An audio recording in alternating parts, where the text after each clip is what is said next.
Hello, everyone, and welcome to episode 189 of the Run in the Paint podcast. I'm Miles here with Ben, Nick, and Joey. Guys, how are you doing today? Feeling good, feeling great. Happy to be here with you guys to talk about some of our favorite lottery teams later on. Yup. Back to podding. Back to getting buckets. Time to get outside and shoot some hoops. I don't think I was the only one who was getting buckets tonight on the pod. Ben, didn't? How was your night with your friends getting shots up? Uh, it's all right. We had a good little basketball tournament. Shout out the Hardwood Hoops basketball. Shout out. Nice, great to hear. Definitely getting a little bit nicer. Hopefully, the weather stays nice so that we don't have to miss any more episodes here this season because the Mother Nature has not been on the side of the Run in the Paint podcast here this season. But we are back here today for a very special episode. It's that time of year where we preview every lottery team's offseason. We love doing this every single year to give some love to some of the teams that we don't get to shine a whole lot of light on throughout the rest of the season. So that'll be a lot of fun. There are a bunch of course, we still have a few weeks left in the regular season. Actually, just 2 weeks to go until the play-in tournament begins. 2 weeks from today, as this video comes out, which is unbelievable. So there are wild races in both conferences that we have to take a look at. A lot of fun, and of course, we're at the end of March. We're at the end of March here, so we've got our award from Coach Cove, who's handing out the hardware here today. But to start things off, let's go with POELTL. Ben, who's the first player we're guessing for POELTL today? We're gonna guess Brandon Ingram today. Brandon Ingram from the Raptors, all-star caliber player. It'll get us all right. So a 6'9" to 6'10" big man in the Western Conference that is older. Gotta be a center, yeah. He's got to be a center. Older, okay. Western Conference. Wait, let me think. Let's see. I know the first guy that came to mind is Kevin Love, but I feel we've gotten him on this podcast before. Yes, Yeah, Lopez. too. Let me trying to think. Who'd you say, Nick? Brooke Lopez? Yeah. Oh, Not bad. I think he's legit like a 7-footer. yeah. That's what I'm thinking.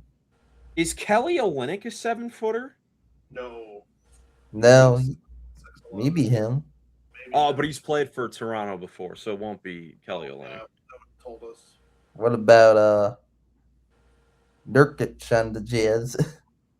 Did we just get? I feel like we just got him Yeah. like a few episodes before, yeah, or did we? true. Or was that one of our guesses? I do not remember. I don't remember that either. I think we got it. How tall is Valanciunas? That's another former Raptor. Oh yeah. Yeah. I wouldn't be mad at trying out our boy DeAndre Jordan. That's Yeah. honestly Could be DeAndre Jordan. Should we try DeAndre Jordan? I think Yeah, so. sure. This is the right, Pelicans episode. Yeah, we'll talk about them. Let's see. Oh, close. Oh, it's a good guess. Oh, that actually wasn't that bad. All right, Southwest Division 6'9" or 6'10" center isn't as old as DeAndre Jordan, but it's still pretty old. Southwest, so it is one of the Texas teams. Is Clint Capella? We're the Grizzlies. Yeah, Clint Capella. Clint Capella wouldn't be bad. And he's a higher jersey number for sure. Man, I remember getting him like around this time last season. I'd try Clint Capella again. Who else could it be? That works. We want to try Clint Capella? We're all in for. All right, let's give it a go here. Clint Capella? Yes. Oh yeah, it is him. Clint Capella in 3. Yeah. Good call.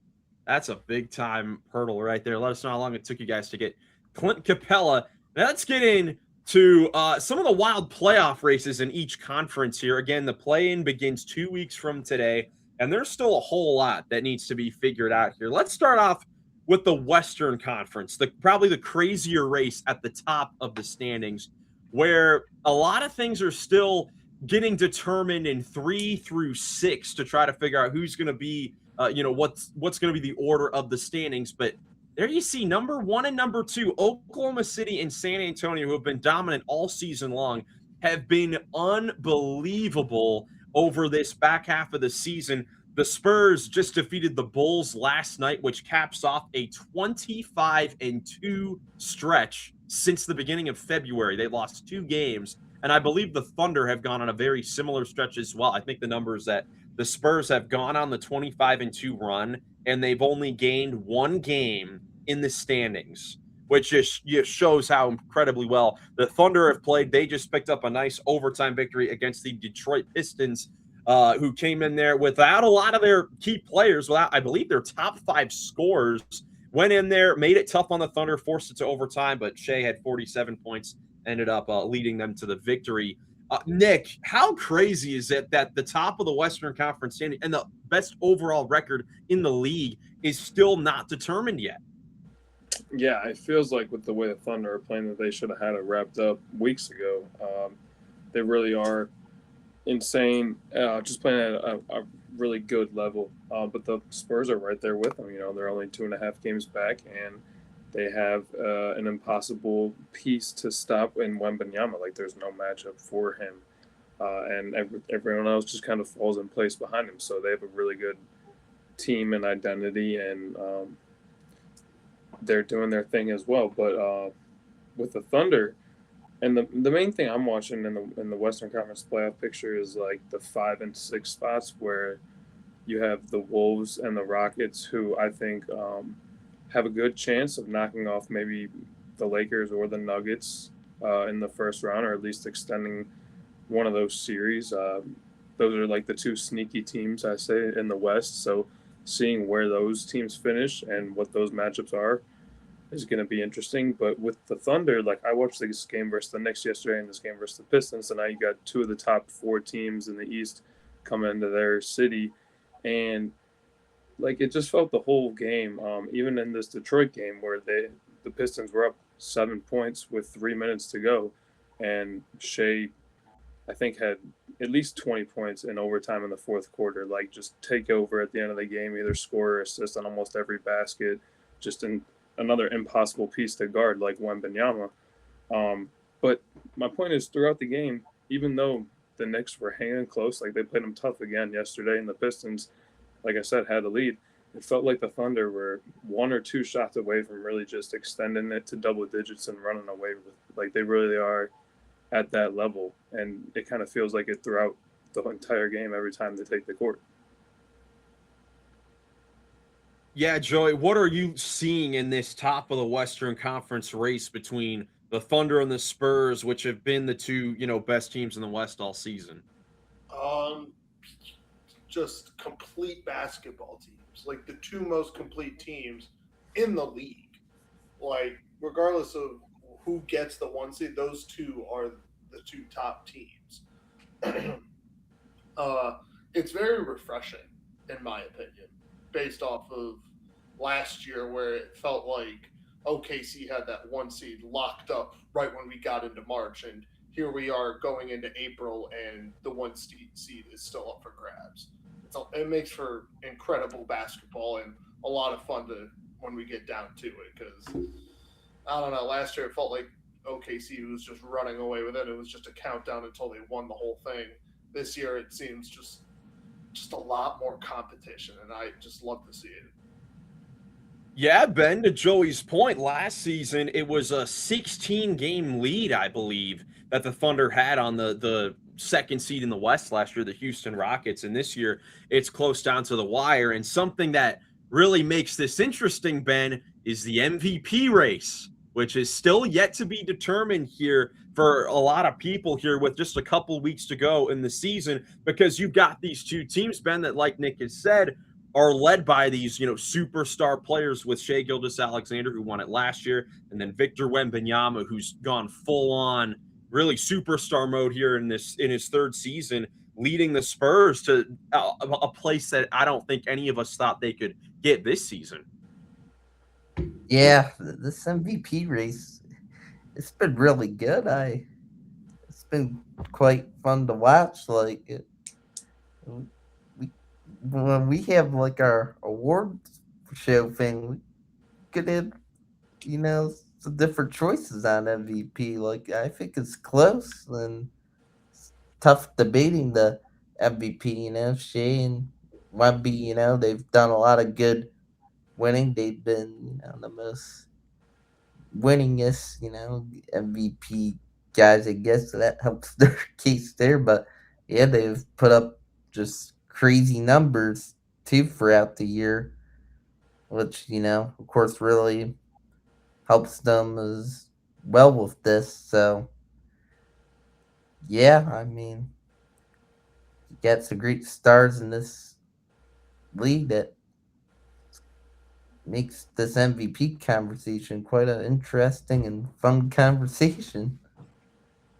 Yeah, it's crazy. Ben, you mentioned our award show. We're only about 3 or 4 episodes away from getting the suits on and giving our awards for our third season on the Run in the Paint podcast. And again, things are still up for grabs, I think, for a majority of people. But how about you guys? Nick, do you have an idea on who your MVP is going to be? Obviously, if you don't want to reveal yet, since we, still have a little bit to go here, you don't have to. But do you have an idea on who you're leaning towards at this point?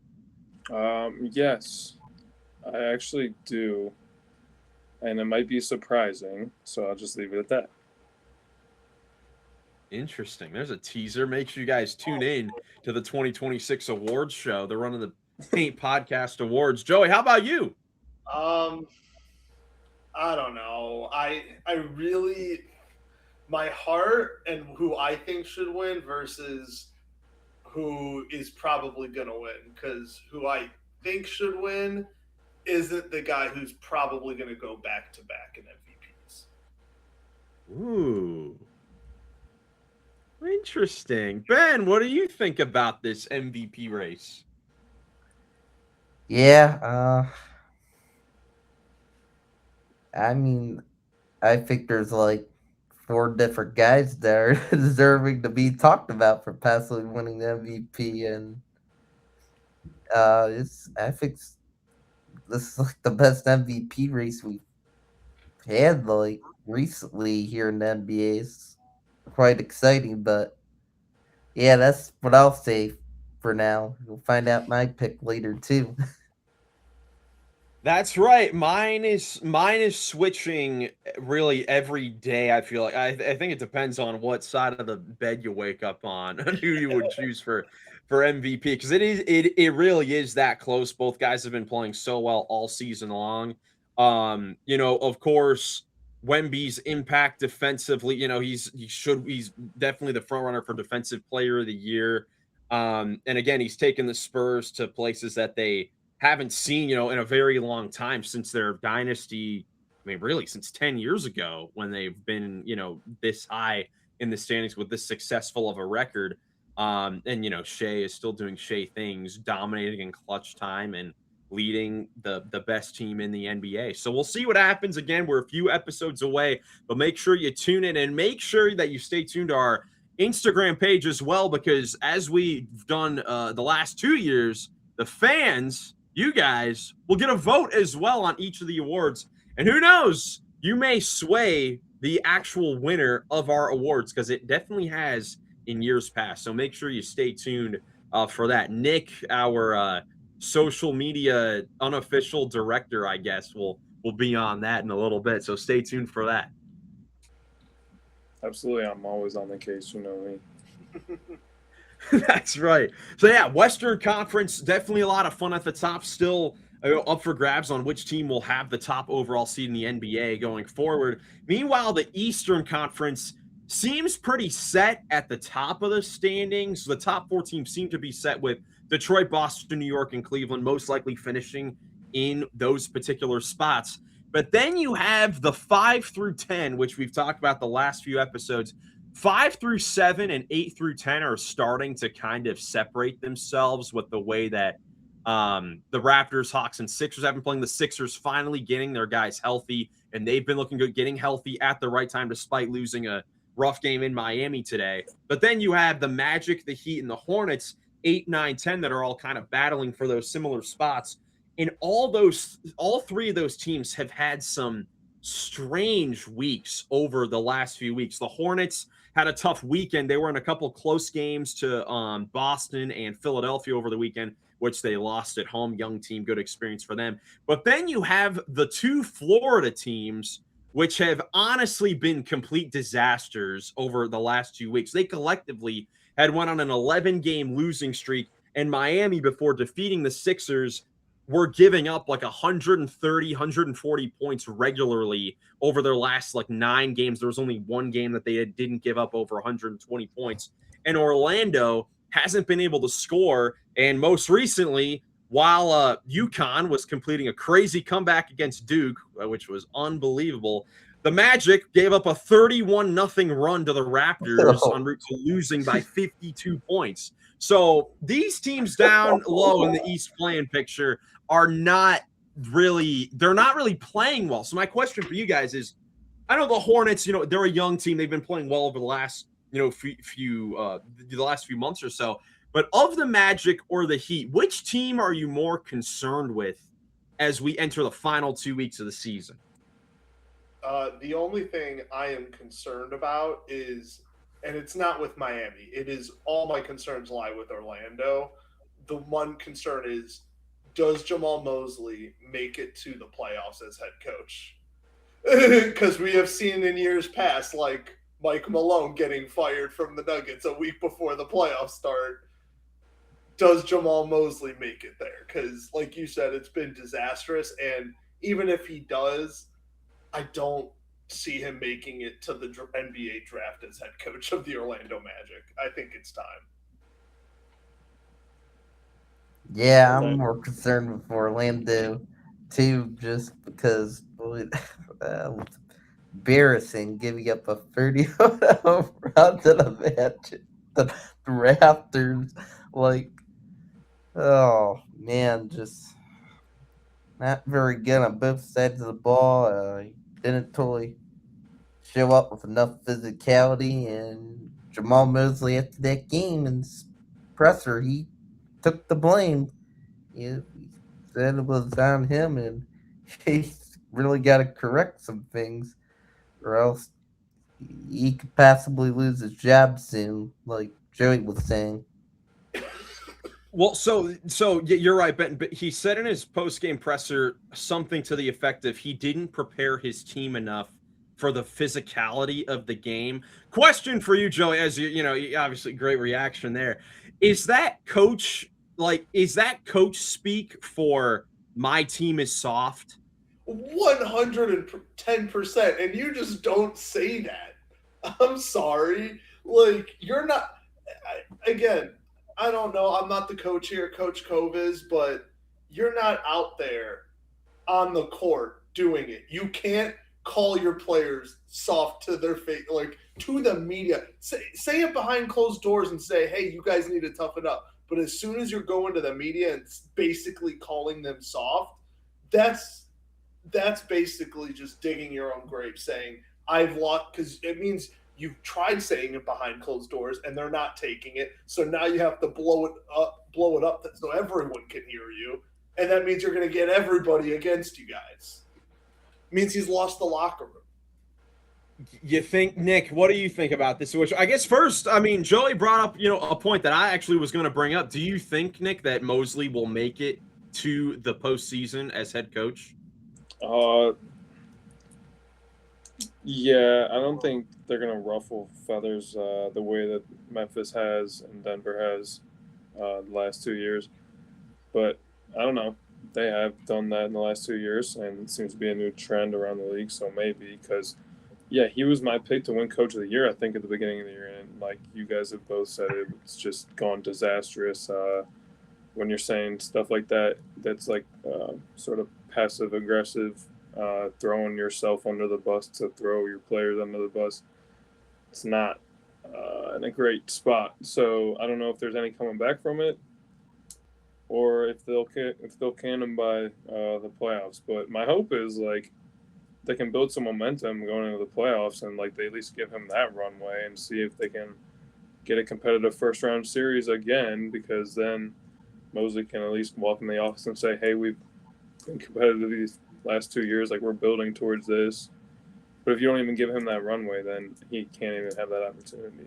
At least give him that runway, and then if that doesn't happen, you can throw that in his face too. Yeah, it really is an interesting Especially situation.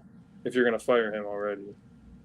Yeah, so Nick, you said you had him as coach of the year. I just made me think to go back and look at our standings predictions for the season. And obviously this season has been very fun, but it's also been weird. Like there's been a lot of unexpected teams that have risen up and played better than expectations, some teams that have been worse. But Orlando was a team that consensus, I think across the league, everyone expected them to be a top 3 team in the East. And us here on the podcast, I was the lowest on the Magic, having them at the 5th seed. So if they end up in the, 8, 9, 10 range of the play-in, which they definitely could be, and I know they've had, different injuries, but they haven't had any, like, extended stretches where 2 of their top players have been out. Usually it's just the one, with Franz out, then Paulo goes out, and then Suggs or Bane, are out as well. But if they, in this Eastern Conference, for them to be in this area is, I think, the biggest disappointment in the East. It's very reminiscent of like kind of how us Cavs went, where it's like, hey, JB got us to the playoffs, and like, hey, Jamal Mosley got them to the playoffs and got them back to like on track, but then it kind of stalls. You're not improving. Like our biggest gripe with them for the last 2 years is, hey, they're a really good defensive team and their physicality is really good, but until they start able to like score the ball efficiently, like they're not going anywhere. And here we are like 2 years later and they still haven't improved that. And now their defense, they just let another team go on a 31-0 run. Now their defense is lacking. Like no, yeah, that's the problem. Their defense is worse this year. It's like that is not good. Now you're regressing. Like I thought like since last year was a warning sign that they didn't improve that much. Now this is like, I think it's on fire. Like the office should be on fire. Like, or his seat should be on fire. Like he should be getting ready to go. Like it's been Ben, you think Mosley lasts the rest of the regular season? I'm gonna predict it's gonna be like a week or just before the playoffs, because I'm concerned with the Magic, but who knows what could happen. They could just ride it out for the rest of the year and then fire him. You never know, but we'll see. It's tough prediction to make. They need to fire him and hire Coach Code to replace him just to make him get through the playoffs. Yeah, they might. Yeah, I don't know. It definitely has been a rough stretch. Like their only win, so they're, let's see, 1-7 in their last 8 games, and this was after a 7-game winning streak, by the way, where they had moved back up to like 5th place, and we're like, okay, they've had a bit of a shaky season, but if they could still finish 5th, that's pretty okay. But then they go 1-7, and the one win was to the Kings by 4 at home. So, and we'll talk about the Kings later. So it just has not been a good last few weeks. That would be something fun if Mosley got fired a week before the playoffs. I think I did predict him to be fired, I think at the end of the year. So I'm going to try to stick with that and try to stay correct on that prediction. But I do think that this is the final month of Mosley's tenure in Orlando. And he's done a very good job overall, bringing them back up to be a more relevant team. But Joey, like you said, the now regression is definitely a concern, because even like the JB Bickerstaff Cavs, like at least they were top 4 in the East. The 2 years with Donovan Mitchell. So at least they were home court. They made it past the first round the second year against this Magic team. Orlando had a 47-win season, then last year 41-41, that division championship for being 500, and now this season 39-35, with 8 games remaining here. We'll see if they can gain any ground and at least try to get in the 7-8 playing game. But either way, it's not the best position. So definitely a concern there in Orlando. Any concerns with the Heat and the lack of defense over the last few weeks? Before they, put it together, at least for this game against the Sixers, what was the stretch? They gave up 136 to the Spurs, 149 to the Cavs. Like, okay, but those are two very good offensive teams. But last Sunday, giving up 135 to the Pacers, not the 2025 Indiana Pacers. This is the worst record in the league, Pacers. Yeah, that's a little, at least very concerning, in my opinion, if you're a Miami Heat fan, because kind of like what we were saying with Orlando, they've been a good defensive team. When you think of an Eric Spoelstra-led team, you think of teamwork and good, solid team defense. That's kind of how you stick with yourself in good games. With in the past, they usually had a really slow-paced kind of offense. The defense usually keeps them in the games. Yeah, I agree with you. You're right about Spo and the Heat culture thing. I don't know. This isn't going to be Miami's year, and I don't think they're necessarily prioritizing that end of the floor as much as they are seeing what it's going to look like next year when they're not dealing with as many injuries and have moved on from the guys that they're going to move on from after this year, I guess. Yeah, I kind of felt like this year they prioritized playing faster offensively, and that's kind of caused them to take a little bit of a dip defensively. But you see in these even in these games, though, they play really well against the healthy 76ers and put the clamps on the final few minutes and close out a big win for them, because all these teams are trying to get out of this play-in race, and there's still time here if they can get hot. One of the 5 through 7 teams go a little bit cold here, and try to make a little bit of a run. There's a look at the standings again. What I'm really looking at in those standings is the fact that Milwaukee and Chicago are now only one half game away from each other. They certainly aren't separating, Miles, and your prediction of Milwaukee finishing 12th in the standings is becoming truer by the day. It's looking good. Yeah, definitely could happen here. Why don't we? That's a perfect segue. Let's get to the lottery teams. Let's start previewing every lottery team's offseason. Again, we love doing this every year. Throughout the season, we're focused on so many headlines, and big games, especially in the middle of the season with more of the competitive teams. Usually, if we're talking about the bad teams throughout the season, it's at the beginning where there's a controversial story with them, like Dallas, Nico Harrison, when the Clippers got off to the horrible start, the Chris Paul situation, when the Pelicans fired Willie Green. Usually that's when we talk about them. So we have an episode here and a chance to talk about all these teams here, in a positive light, preview their offseason, talk about the things that they have been doing this season, even though it has been an ultimate tankathon sort of thing. There's still been some positive things to look at for really all these teams here. So why don't we start off? I'll start off with the Milwaukee Bucks, who this year, like you said, they're right there, 11th, 12th in the Eastern Conference, which is not where they were expected to finish. Of course, this is the first year they're going to miss the playoffs in 9 years, which ends the second longest current playoff streak in the entire NBA.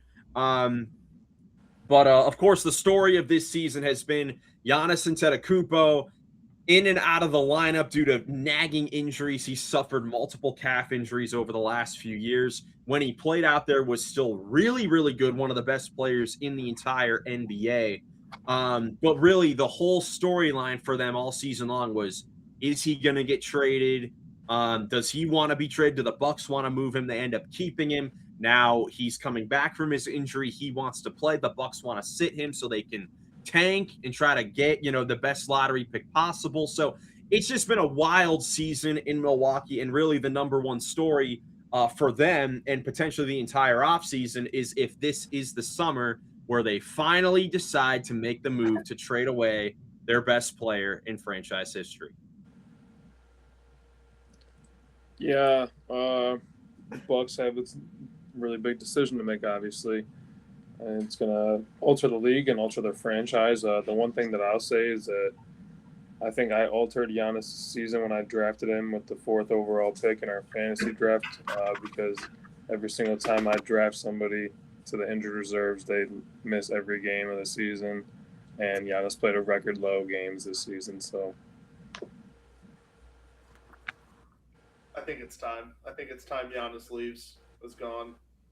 Come to Cleveland. We'll give you Mobley. Oh, And we'll brother. have a great future here. We'll win a championship for LeBron's last year in the league. Okay. No, now that is interesting, Ben. You'd think so. If Giannis Antetokounmpo is on the move, most likely his destination, you would imagine, might depend on what happens in these playoffs. If one of these teams that expects to go far ends up falling short, whether it's a New York or a Cleveland, or if San Antonio with all the assets they have, or Minnesota that tried to go for him at the deadline, it feels like it's going to be one of the teams that falls short in this year's playoffs that will go for Giannis if Milwaukee does decide to move on. Yeah, I think that's a good point, and yeah, I'll keep my eye thinking that with a possibility of the playoffs where we could possibly fall short. We'll see who, but yeah, it's been the same old story we've been talking about with the Bucks, and you know, they decide to move on. I think it could be all right with the Bucks because Bucks have just struggled to really do anything great around Giannis recently. It's been sad how things have been going there. Yeah, so Milwaukee's situation this offseason is, as far as their draft situation goes, they get the worst pick out of their pick and the New Orleans Pelicans pick. Now, the Pelicans, of course, we'll get to them later. They've been playing very strong over the last few months, which means that it might be a toss-up, honestly, on who gets that pick. Because right now, the Pelicans are 12th. They have a worse record than Milwaukee percentage-wise. But they're kind of in similar standing. So it might be a toss-up on who ends up getting the first-round pick. So it's not as big of a drop-off here. But Milwaukee, at the very least, will probably walk away with a 9th, 10th, overall pick here in this year's draft.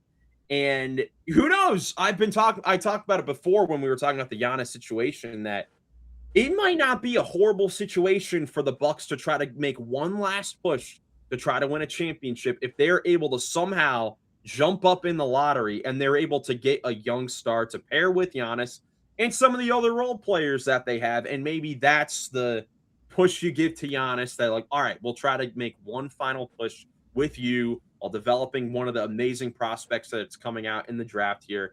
And, our solid role players, something that's been nice for them this year is they've gotten to develop a couple pretty solid combo guards with Ryan Rollins, who's had a big time breakout season. And then Kevin Porter has rejuvenated really his career this year in Milwaukee. 17 points, 5 boards, 7 assists a game this year for the Bucks. And they've got some nice plays from their young guys too, with AJ Green, great 3-point shooter for them. Ousmane Dieng, since being acquired from the Thunder. And even a guy like Pete Nance has been a nice X factor for them, knocking down threes, just signed a legit contract. So they have pieces there if they want to try to do one more year. But with them, just like all these teams, I think it goes without saying that, for these teams to get out of the basement of their conference, they're going to need most likely some lottery luck. yeah, it's a lot of maybes and a lot of ifs. Yeah, But for sure. So we'll see team what that happens. I'm going into the Jazz next, right? A team that did do their part and get out of the lottery mess. They're ready to flip this thing around, are they not? So the Jazz are, I think, positioned really to have a good year next year. They made a big move at the deadline to bring in Jaren Jackson, and with their roster, they have a very sound defensive foundation. They've got long two-way players in Laurie Markin and Walker Kessler, Jaren Jackson, and then they really hit on Keontae George. So I think they could have a really good year next year. They really just need a stud offensive player to pair with Laurie, I think, on that end. Keontae is great. He's going to be your one and get everybody involved and then get his when it's there. And then I think this draft could be really big for them if they get a top 3 pick and get a chance at drafting. I think DeBansa honestly would be the best fit for them because he's a super athletic wing, which or if Bailey ends up hitting on them, that's the same sort of mold.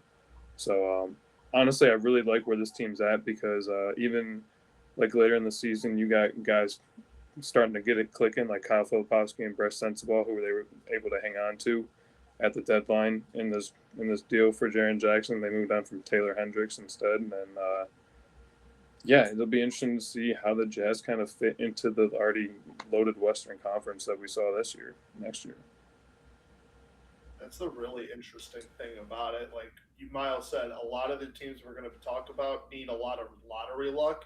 The Jazz are one of the very few teams, I think, that aren't totally reliant on that, because them making that Jaren Jackson trade just completely flipped the script on and their direction, I feel like you said, a great defensive team, couple offensive studs in Markin and George. They just maybe need one more piece, and if Bailey or even Collier kind of showed up a little bit and showed flashes of being a really good backup point guard when George was hurt. I think they're like you, Nick. I think they're set to make a push for a play-in and maybe get some playoff experience next year for some of these young guys and take the next step. What I was gonna say was before I did the awkward segue was that the tanking, the halfway pulling guys out of the games, the injury reports, it should all be in the rearview mirror here for the Jazz. Yep. Yeah, I mean, they had to do it this year because their pick is top 8 protected to the Oklahoma City Thunder. So they're, trying to make sure that they're in the best position possible, and they definitely should be here at 21-55, second worst record in the Western Conference, 5th worst overall in the league right now. Ben, this definitely an intriguing team. We talked about it at the time here that this is a team that definitely could make it to the postseason, have a successful year next year. What are your thoughts about the Jazz roster? Yeah, I like the way they're building, they're building their team in a smart way.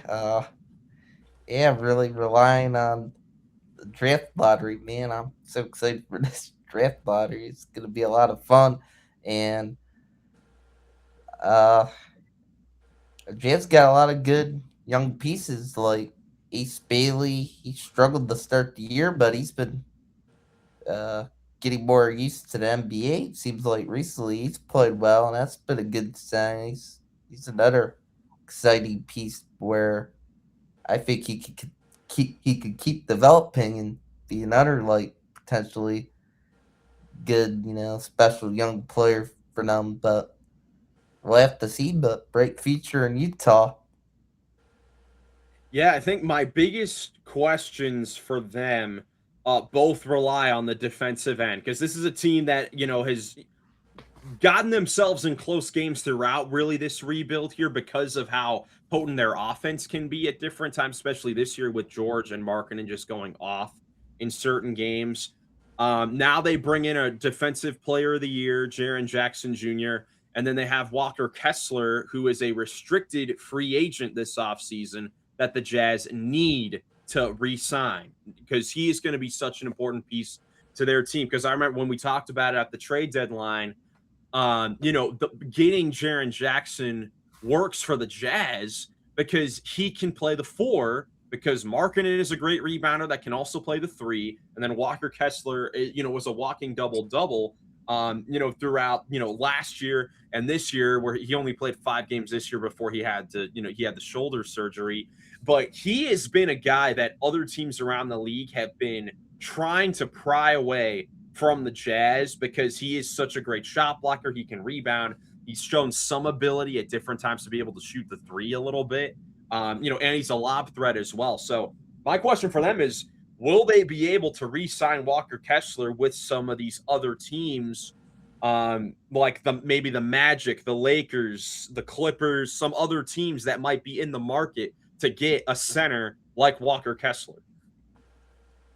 It's definitely priority number one, though. I'm with you on that because he is perfect for them. And like you said, I love when Jaren Jackson plays the four. He just looks so natural at it. Yeah, they'll also need to find some perimeter defense as well because Jaren Jackson and Walker Kessler should have it down on the inside. But when you look at the perimeter guys, like most of those guys that you see there with George, Bailey, Collier, Luke there, and Sensabaugh, they are offensive-minded players, whether it's scoring, shooting, or playmaking, trying to make their teammates better. Not a whole lot of defenders on that team, so that should be a priority as well this offseason. Defense to try to make a run at getting back to the playoffs next year because obviously, like we always say, the Western Conference is so loaded, but there could be a place for the Utah Jazz to fit in next season.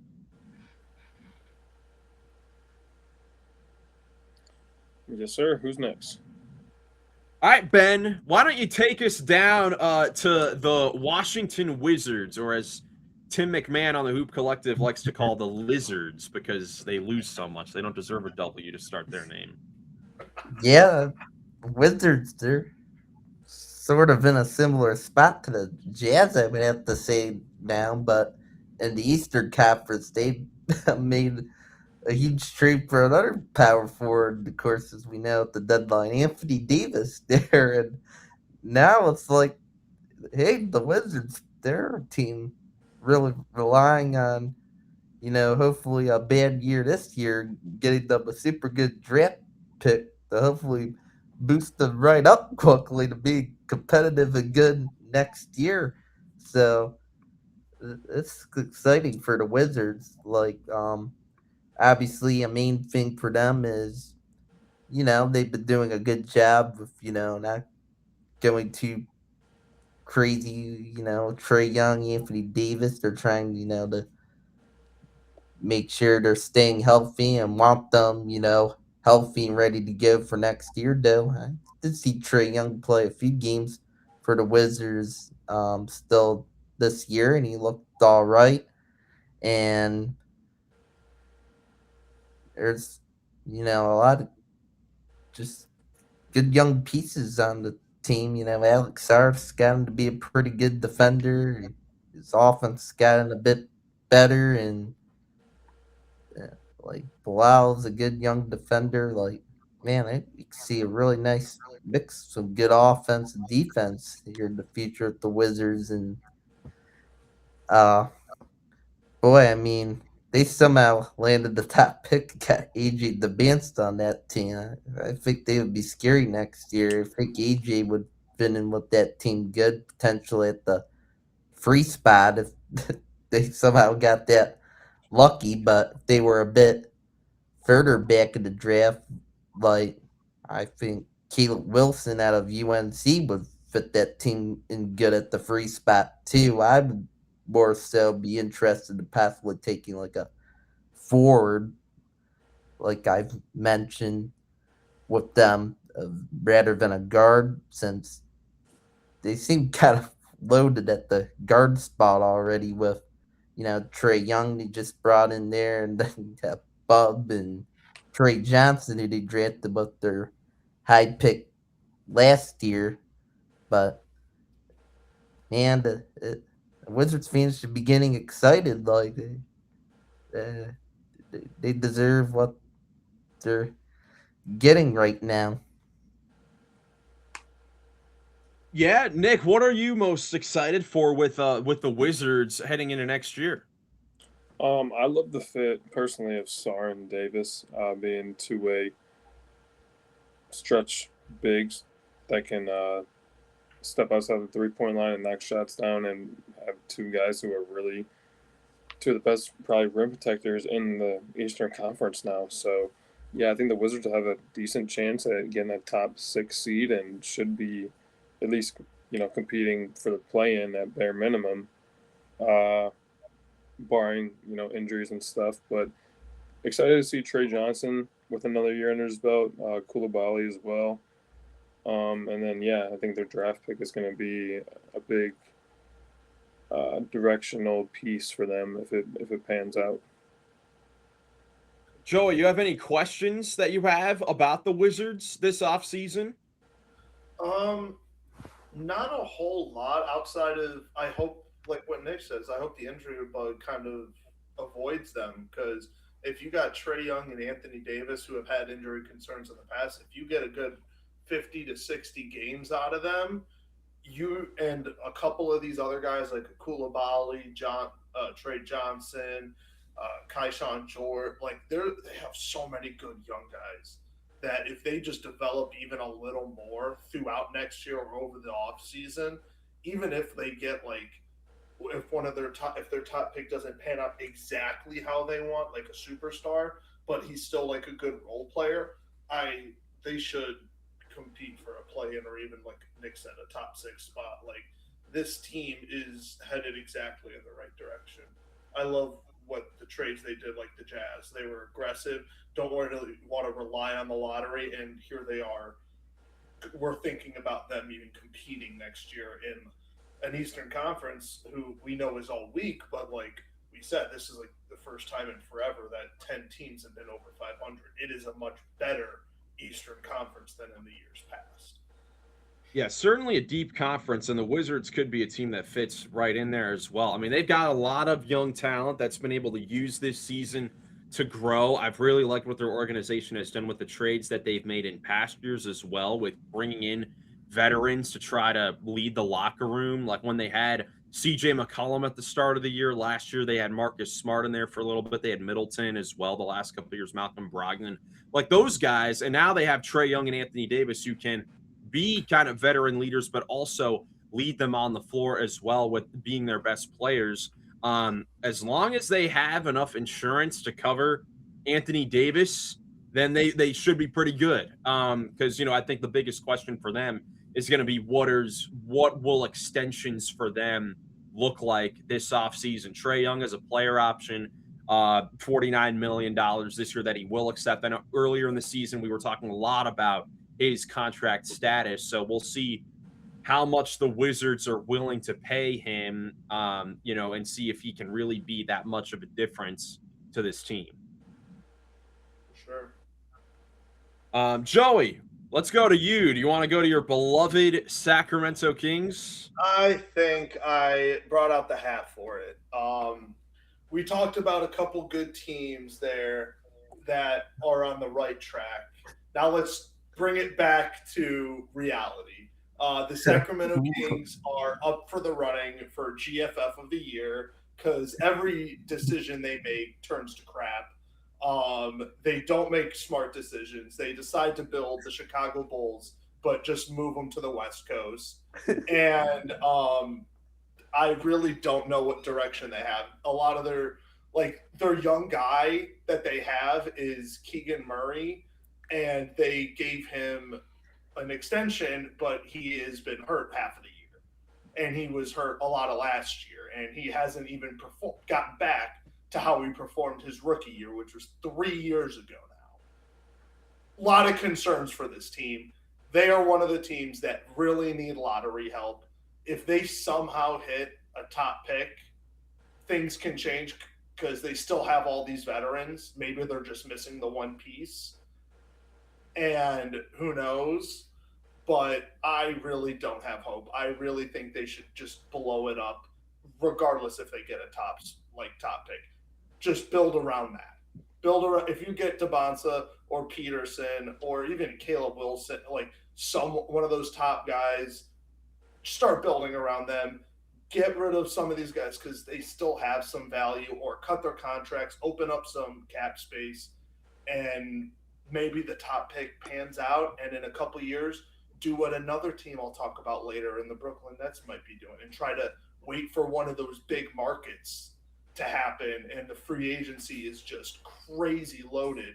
and then you spend your money, bring it with some of the young pieces you got, and there you go. But unfortunately, that full rebuild is still a couple of years away for the Sacramento team. Yeah, Ben, this team, dude. Like, my question is, what in the world do they do with all these veterans? Like, look at like all 5 of these starters. I'd probably call veterans. Like Keegan Murray is now 25, 26 years old now. Like, it really is crazy, and all of them. I mean, it's just kind of been a disaster of a year. I mean, DeMar DeRozan has played in, a majority of the games. I give him credit for going out there and actually playing in these games. Same thing with Russell Westbrook, who's had his best year in a very long time, actually. He's actually been a pretty good player this year for the Kings. But overall, Ben, it has been a pretty disastrous year. I mean, we all thought they'd be, a mid team. Them being the worst, it's a pretty rough situation for them to be in. Yeah, I mean, I did say like they were going to be the 13th seed. Like the predictions for the run in the pink package for you. So I mean, I did not have a whole lot of hope for them, me myself at least before the year. But man, I did expect they be like the 15th seed though. Still, even with these veterans, it's just been a really rough year for them, and I agree with what Joey was saying. I think they need to look to blow it up, even if they somehow get lucky and land a top pick. It's just a mess of a team. Kings being the Kings, I guess. Yeah, I don't think there's anything else that could really be said summarizing the Kings. I do want to give a shout out to Maxime right now, who's been their one young player that really has played very well in the 24 games since becoming a full-time starter 5 for them. He's averaging 16 and 9, shooting 59% from the field, which is very good. And he's gotten to, learn the leadership from all those veterans. He's had Westbrook out there to play make for him. Levine out there to space sometimes, DeRozan to make plays as well. So, he's gotten to learn some things. They've gotten to see what they have in like a Devin Carter, Neat Clifford. Dylan Cardwell's been a nice energy guy for them. Daquan Plowden as well. But overall, this is probably the team that needs lottery luck. Yeah, it's real depressing, ain't it? Front again, we talked about the award show, but come on, guys, this is a top 3 team for the GFF of the year, right? Are we? Is this a lock for a top 3 seed team? Yeah, It should be, but we'll see. There were a lot of good candidates this year. Like there are even like some good teams like that. I don't know, the Clippers for the Chris Paul thing and the way they started the year have them still like they're still a dark horse. Like they might get an all GFF second team or something. But anyways, we'll go from 115th seed in the Western Conference to the 15th seed in the Eastern Conference, the Indiana Pacers. Yes, from Game 7 of the NBA Finals last year to the worst record in the East and the entire league. With Tyrese Halliburton out the whole year, of course, he tore his Achilles in Game 7 of the Finals, misses the whole season, and they took this year as a gap year. That was a question we had coming into the year. Would them or the Celtics take this year as a gap year? Obviously, both of those teams are in completely opposite places. The Celtics still might be the favorite to come out of the East. The Pacers all the way down here. They got their own first-round pick during the finals last year, and they did make a trade during the season to get Ivica Zubac from the Clippers to be their starting center, which was something they needed to figure out after losing Miles Turner to the Milwaukee Bucks. And really this season, they've just kind of been playing it out. Their defense has been horrible. Their offense has been okay. Pascal Siakam has played in the games, and he's played very well. He was an all-star. He had a very good year.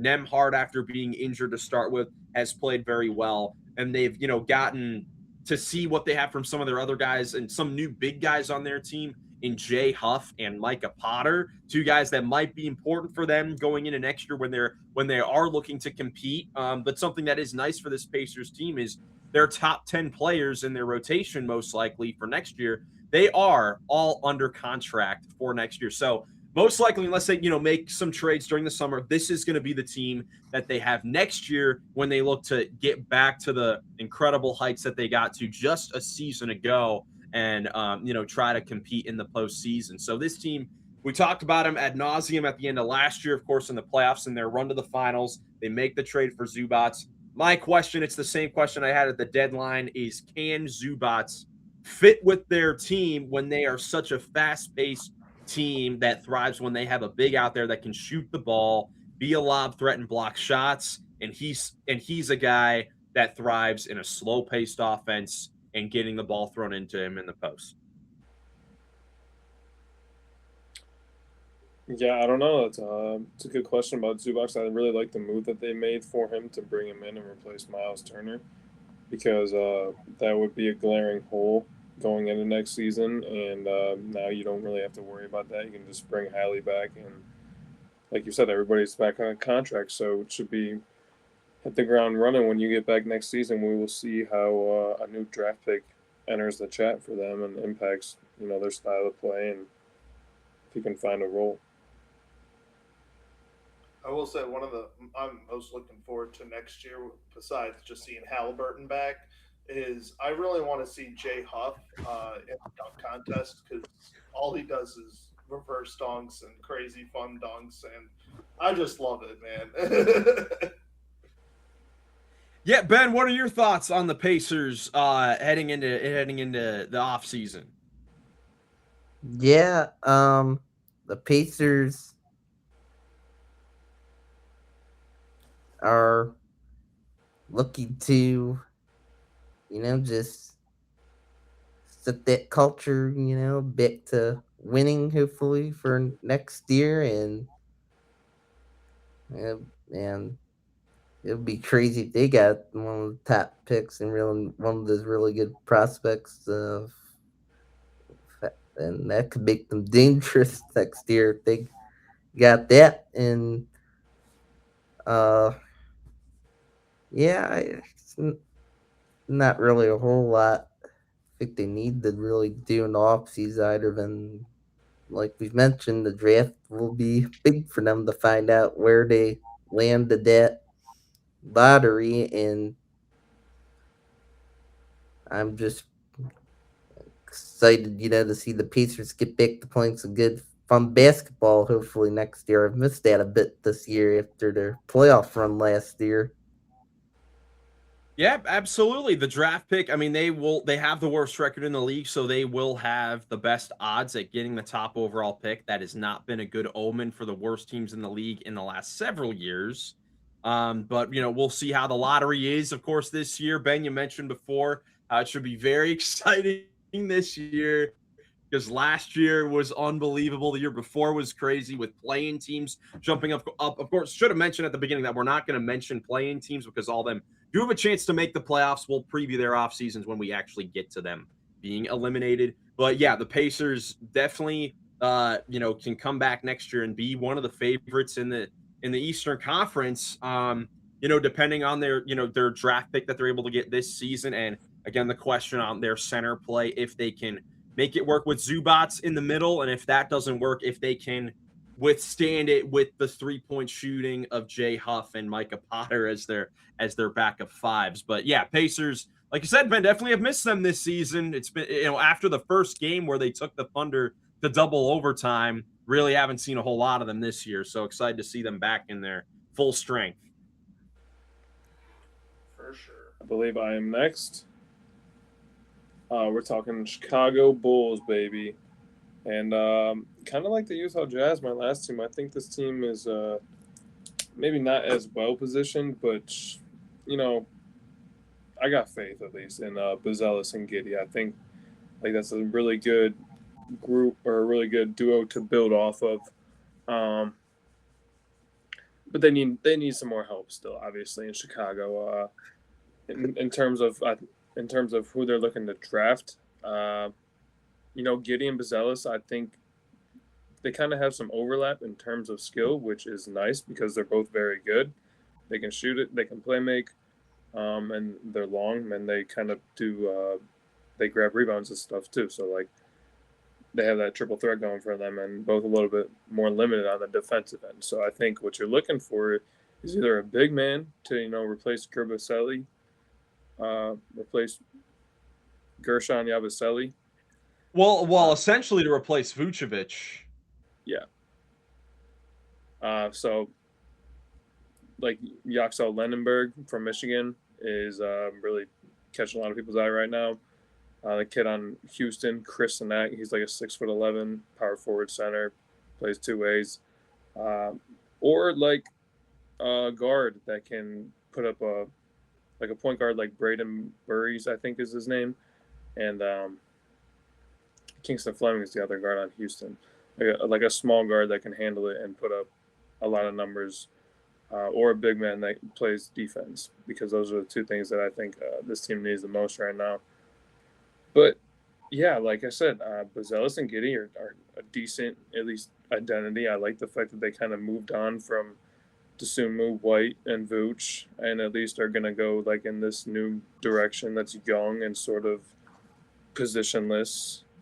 So yeah, we'll see what happens.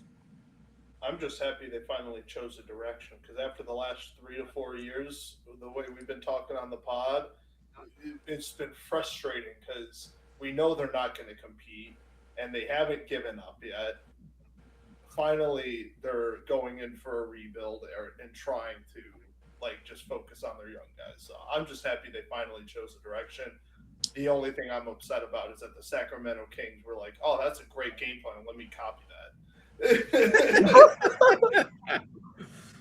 Oh man, yeah, the Bulls. Yeah, I mean, yeah, they sold their stuff at the deadline. I think the only thing that I have against what they ended up doing is I think they may have done it too late, because they had gotten off to like a solid start to the season. So as far as the standings go, they had already won like too many games to really be down there with the the Wizards, Nets, Pacers of the world. Like, they started the tank job a little too late. So will that cost them? We'll see. I think the two biggest questions for them are going to be, can they hit on this draft pick that they get? Because this is another team that needs to hit this draft pick.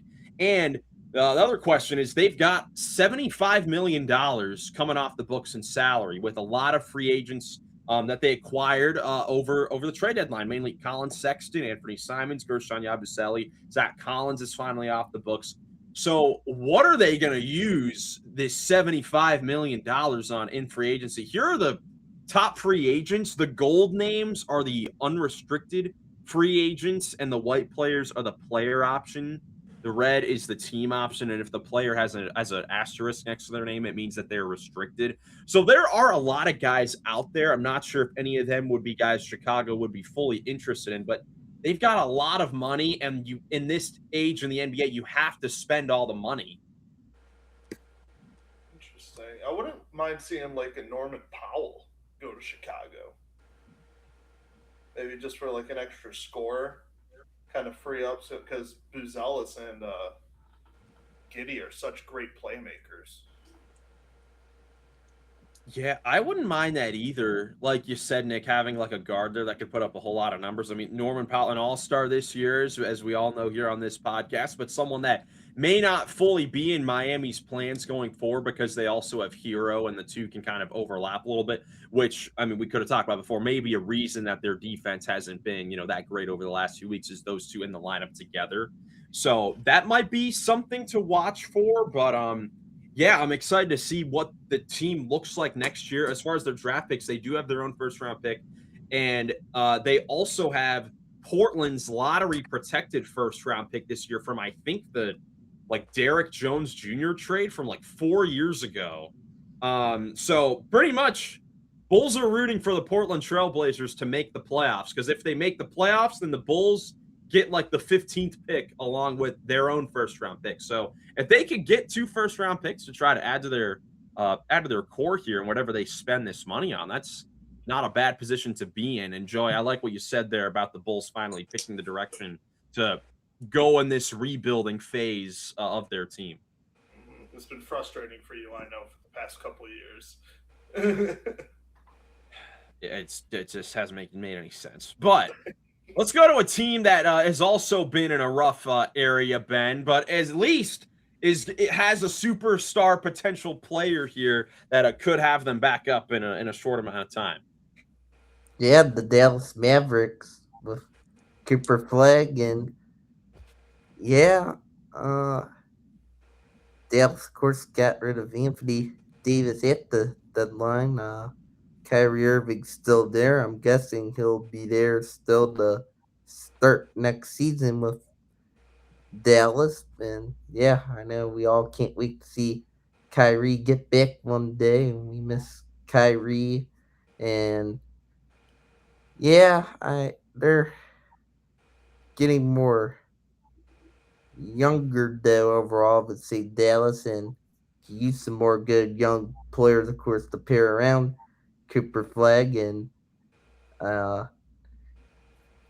there's some guys in the draft that you know think would be quite intriguing for Dallas. Obviously, the top prospects they got that lucky, but I think there's a position in the draft they should really be thinking about. I think it should possibly be the point guard position. I know they got Kyrie there still, but I don't think they're have Kyrie for that much longer. Neither is that gonna be totally a need. And if they drafted a point guard, like Kyrie could be great with helping that young point guard. I was thinking Dallas could be a good landing spot possibly for a Darren Peterson or Darius Acuff or Mikel Brown Jr., depending on what pick they have.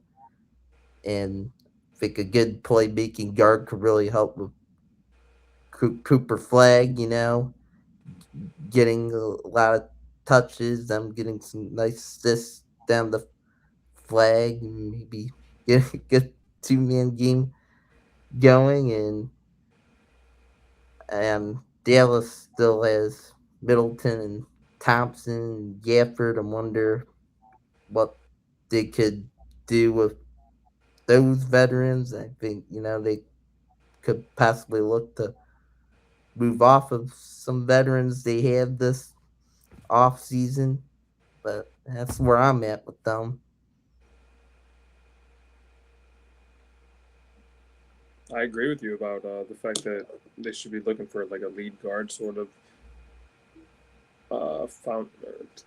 What's the word I'm looking for? It's so late, bro. I can't even think straight right now. Lead Well, a foundational point guard. foundational point guard.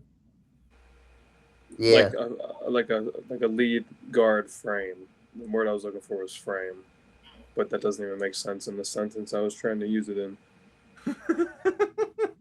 So like you got yeah, like you said, Acuff and like Fleming's at the top of the draft, or if they don't hit, then you have guys lower, like I said, Braden Burries or LeBaron Philon is another one out of I think Arkansas. Alabama. Yeah, Alabama. I was too confused. I'm with you. I really like Acuff there. That would be a really good one to learn under Kyrie. If he learns under Kyrie a little bit, that'd be crazy. Him in a couple years would be nuts. But either way, I think them getting another good guard, because even when Kyrie comes back, he really thrived with Luka Doncic there as well. So seeing him either pair with another guard or bring him off the bench, because they still need guard depth for when you take Kyrie out and to play with, because the rest of their depth is pretty decent, like you said, Ben. They got some good veterans, so if you bring in another guard off the bench that is just kind of like a different Kyrie or just a playmaker or scorer, it could change exactly who Dallas is next year. Yeah, I mean they're a team. They're another one of these teams that needs to hit on this draft pick, but for them it's a different reason. It's because they don't have another first round pick until 2031, so they need to hit on this one because this is your best chance to get Cooper Flag. He's co-star, you could say, for this first iteration of his Mavericks career here. Of course, Kyrie Irving's still there, like you guys said. We'll see if he is still there by the start of the season. I mean, he could be someone that is on the move this summer because he's another one of their real only avenues to get maybe some extra draft capital on that team. But of course, Cooper Flagg has been incredible this season. I mean, he's been awesome. 20 points, 6 boards, 4 assists per game. The Rookie of the Year race is another race that is super close and super competitive, going down to the wire here. I'm excited to hear what all of us think by the end of the season with him and his college roommate Con Knipple, who's been killing it in Charlotte. But yeah, Mavericks definitely in a okay spot here. Obviously, not as well as it was a couple of years ago. But they're making it work. I like that they've started to make their decisions with moving on from Miko Harrison at the start of the season. It's still crazy how much this season has turned for them, because I know going into the season we were all saying that this is the deepest team in the NBA. And if they could get their guys back, this could be a title contender. But that just never came close to happening. So now they have a chance to go up to this Cooper Flagg era, see if they can get the co-star and see if they can make something work heading into next year with Cooper Flagg going into his sophomore season. And I think Miko Harrison did too much damage that they're now finally back on the right track, but it still might take a minute. Yeah, definitely possible there. Joey, why don't you take us down to the original Garbage Fire franchise next? Yeah, I talked about a possible contender for GFF of the year, but my team, the other team I'm going to talk about, is the OG GFF, the Brooklyn Nets, who, guess what? They stink. They're terrible. They're looking for a lot of lottery help to get some young players and maybe hit on one of maybe hopefully get that top pick because they need it. But they're going in the right direction. As much as they are a Garbage Fire franchise, they aren't this year. They are meant to be bad, and they are. They're doing exactly what they should do in tank. I will say, though, Michael Porter Jr. has been fantastic for them. So it was great for them getting him. So you hit on a couple of the draft picks. Maybe Eor Jamen had a really good year, I think, and he continues to develop. Maybe one of the other guys that they got develops, and then they hit on the draft pick. And then I'm pretty sure 2027 is supposed to have a loaded free agency class, and they're still going to have a lot of money. And if they got all this young talent, MPJ is still killing it. Get another free, like one of those top free agents, spend all that money you got in the cap space, and they're right back in the playoff contention. They are not that far off, but they really need to hit on some of these developmental players and a couple of their draft picks. But they're at least tanking. They're doing what they're supposed to be doing. I can't really fault. They're on the right track. It's just still years away, though. Yeah, I mean, the rookies have been playing a lot, and like you said, Yegor Demon has been playing, very well. His 3-point shooting has been very solid for a rookie. And I like what I've seen from some of these other guys. I really like Danny Wolf as a player. So I'm excited to see what he can do as a versatile big man going forward.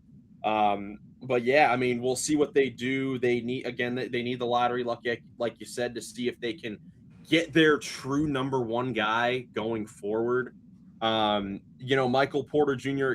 has had a very strong season on an expiring contract heading into next year. He's also extension eligible this offseason. So I'm very intrigued to see what the Brooklyn Nets decide to do with Porter, if they try to sign him again, if they look to trade him as a big expiring contract coming off of the best year of his career to another team to try to get more draft assets. I don't know. I feel like they're in a pretty decent position here, regardless of what they do. Yeah, they got a couple good options to go to. I personally like MPJ there. I think he's really fun there. So I would like to see him instead of being like what he was in Denver, or if he goes to another team for them to get some young picks or young players, him just being another asset to a championship contender, him being like one of the main catalysts or the top couple guys, and to help rejuvenate a franchise. I think he could thrive in that. Yeah, so shout out to Brooklyn basketball for doing their thing this season. They've been doing what we wanted them to do this season. So shout out to them. Heck yeah. But realistically, both of my teams, honestly, you could attach rocket boosters to the bottom of the Golden One Center and Barclays Center and shoot them to the moon, and they would also be on the right track. Oh my goodness. All right, I'll go next year. We got 2 teams to go here. I want to talk about the New Orleans Pelicans. I wanted them so bad when we were. Let them have it, Miles. Now, listen, they have, I have been talking so much about how I do not understand what they're doing. DeAndre Jordan starting games for a team that doesn't even have their first round pick and started off absolutely awful to firing their head coach, less than a month into the season. But to their credit, they have been playing very well recently. I want to give them their props for their overall season. They're 25-51 overall. They started 10-36, but since then they went 15-10 before then losing their last 5 games. So they've actually been playing very well. Zion Williamson has had a very good under the radar season as far as playing games. He's averaging 21 points and 6 rebounds a game in limited minutes. In that start of the season, he only played in 10 of the first 26 games of the season. He's only missed 1 game since. So he's been the most healthy he's been really in his entire career, besides, one season where he played in a majority of the year. But he's been very available for them this year. Trey Murphy's had another good year. Couple good stories for them with some veterans returning back from injury. DeJounte Murray returned in this stretch where they've been playing good, and he's looked great. 17.6.5 assists, shooting his highest efficiency from the field and the free throw line of his career. So that's a good, trajectory thing for them going forward. And then, a bit of an underrated piece in the CJ McCollum-Jordan Poole trade over the summer. Jordan Poole has not worked out in New Orleans. He's been out of their rotation. But Sadiq Bey was kind of the throw-in player for them. He's been a full-time starter this year, 17 points per game, 6 rebounds, and he's looked very good, having the best year of his career as well. Their rookies have looked good, Jeremiah Fears and Derek Queen, even though they've been coming off the bench recently. They've both been looking very good, and I like what they're doing. I mean, they like the Pelicans have had the last several years throughout this iteration of their team. They've got a very talented team with a lot of good players. They've been starting Herb Jones at the 5, which has actually kind of worked recently, a lot better than DeAndre Jordan. But they still have Yves Missi. Carlo Makovich is a nice young shot blocker that they've got there as well. So I like what they've got, over the next few years. Of course, the big thing this summer is that they do not get their own first round pick because of the trade that they made to get Derek Queen. So Atlanta or Milwaukee will receive their first round pick. Then in turn, next season, the Pelicans receive the more favorable of their pick versus the Milwaukee Bucks.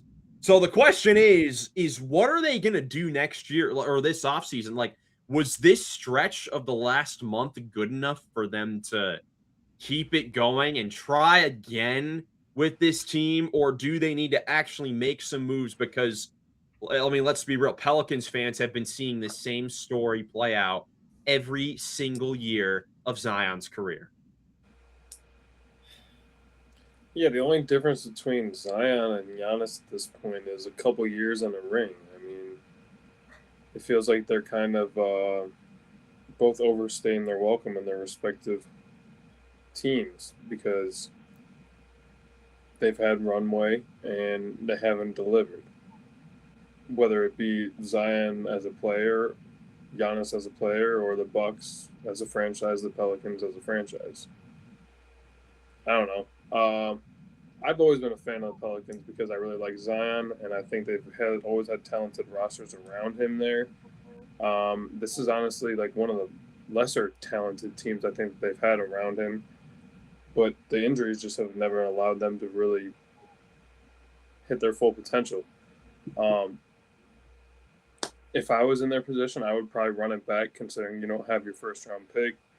Why blow everything up if you're not really planning on adding something new, or like you don't really have a new thing to build around if you do blow it up. So I don't know, see what it looks like next year and go from there. I'm kind of with Nick on that one. Like you said, Miles, if it wasn't for injuries to the start of the year and Willie Green still being allowed to be the head coach of that team, they've been playing like you said in the last 30 games. They've been hovering around 500. Like, that's competitive. Like, that's all you kind of need. And especially since you don't have your first round pick this year, like you said, I love the fight that they've showed. So I'm with Nick. Why not just run it back? Who knows? Maybe you'll actually stay healthy. Be aggressive, I would still say, on the trade market. Try to get maybe a couple of these veterans, or maybe even I like Emisi, but Derek Queen's, in my opinion, a potential superstar in the future at a big man. He just plays the game different, in my opinion. So maybe get one of the big men that you got and try to get something, but they got talented guys. If they can be healthy, maybe get a little more depth. Who knows what could happen? They could possibly play it next year. Yeah, I would agree. I think that they try to run it back because I think that's just their best option. But with Derek Queen, from watching him play this season, and Nick, obviously you watched him play, a bit before, he came to the NBA. Does he remind you of any former players? When he plays, can you think? Do you guys have any player comps for him? Because recently, I thought of one, but I'm curious if your guys. I've always said he's not a former player, but a current player was Cat.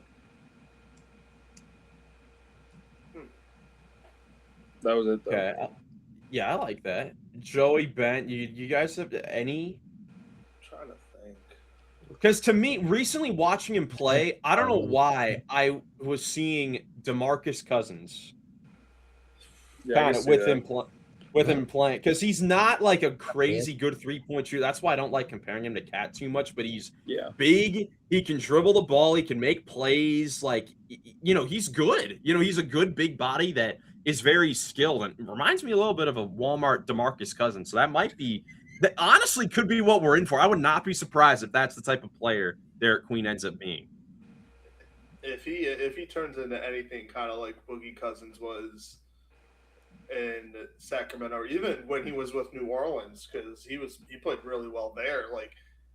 If he can turn into anything like that, New Orleans better have some help this time, and unlike they did with Zion so far. Yeah, and I'll say this: if Derek Queen turns out to be DeMarcus Cousins, then it was worth trading the first round pick.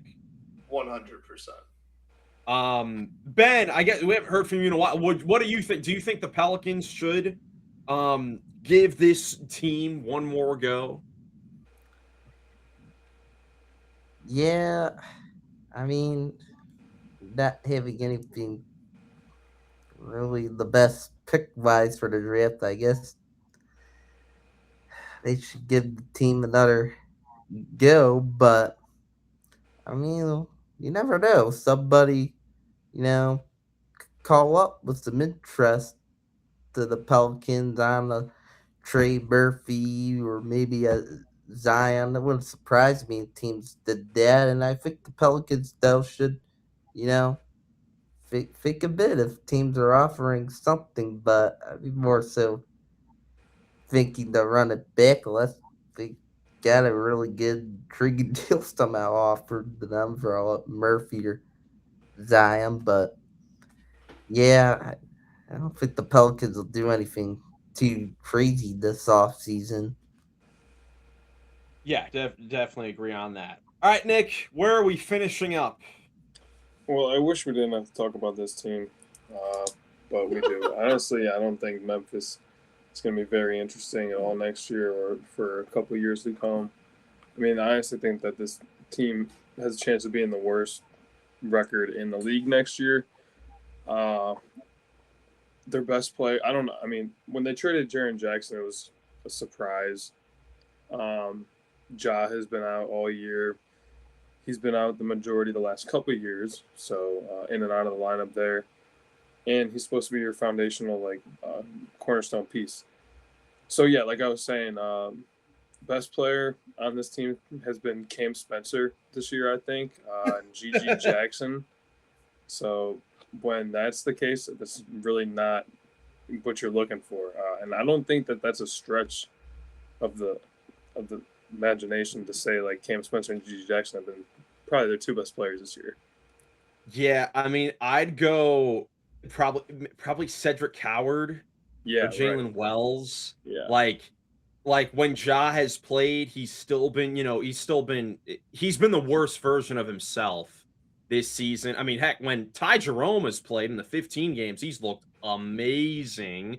Problem is he's only played in 15 games, and that's been the problem with their team this year. They have had, with 2 weeks to go, this number could change. They've had 30 players play for them this year. 30. And currently, I don't know what the record is for this. I don't know if this has ever been tracked before.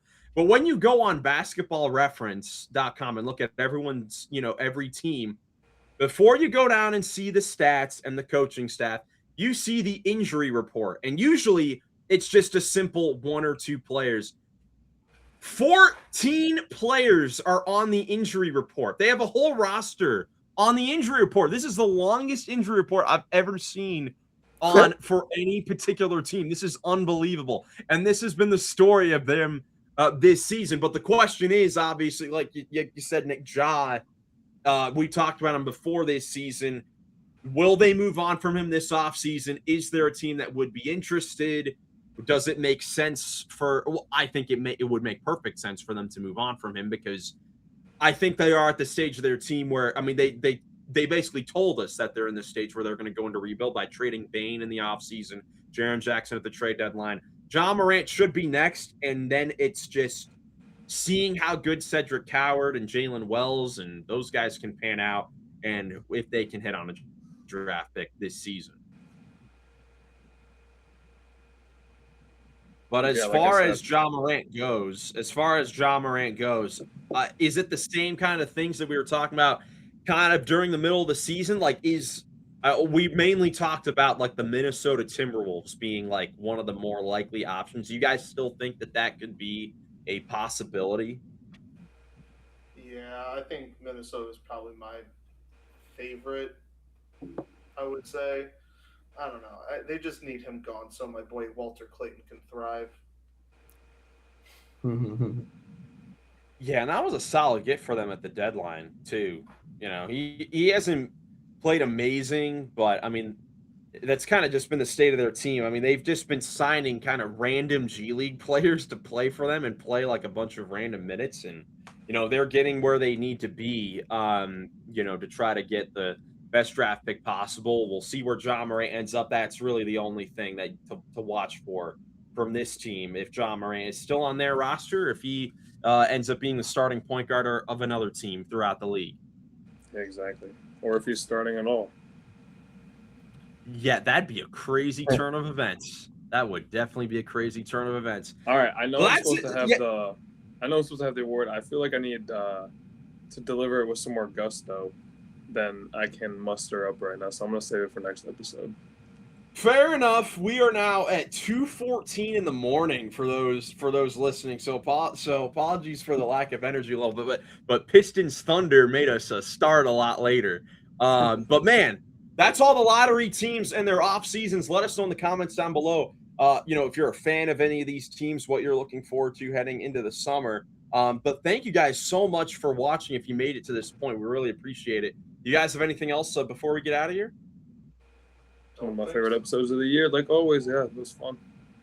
Yes, sir. Make sure you guys stay tuned. Hopefully we can have a second podcast this week. Come on, Mother Nature, please. So we can stay on track here. But yeah, man, heading into April, starting out tomorrow as this podcast comes out for the final home stretch of the regular season. Can't wait to bring all the coverage for you. Thank you guys so much for watching. If you enjoyed, leave a like, subscribe for more NBA content. Hope you have a great rest of your day, and we'll catch you in the next one. Peace. Peace.